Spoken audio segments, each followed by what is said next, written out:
Sunt Anca Rădulescu și reprezint firma Chitissimo. Înainte de antreprenoriat aveam o slujbă plictisitoare la birou care nu mi-aducea nicio satisfacție.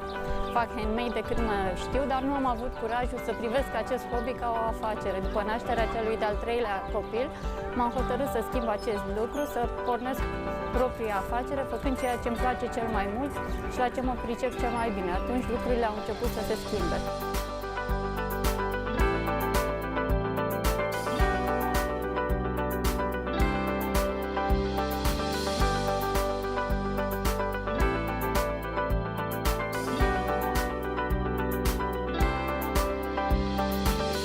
Vă sfătuiesc să vă implicați în cât mai multe activități creative, ajută la dezvoltarea multor abilități, cum ar fi creativitatea, perseverența, răbdarea și cresc încrederea în sine.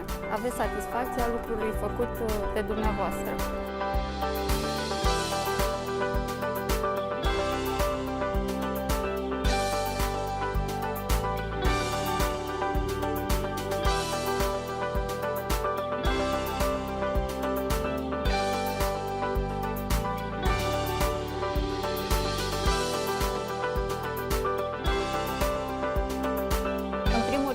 Să te descoperi. În momentul în care poți să creezi ceva deosebit dintr-un lucru neînsemnat, poți să spui că ești diferit, că ți-ai făcut timp să observi. Eu nu m-aș mai întoarce la lucrurile care le-am făcut în ultimii 10 ani.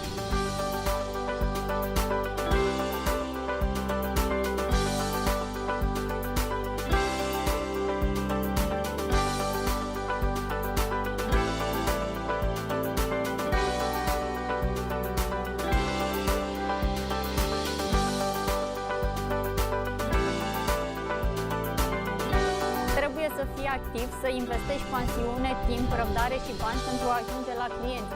Da, doresc să ajung cât mai departe, să duc brandul Chitissimo și în alte direcții. Următorii ani vor fi foarte interesanți dacă reușesc să fac ceea ce mi-am propus.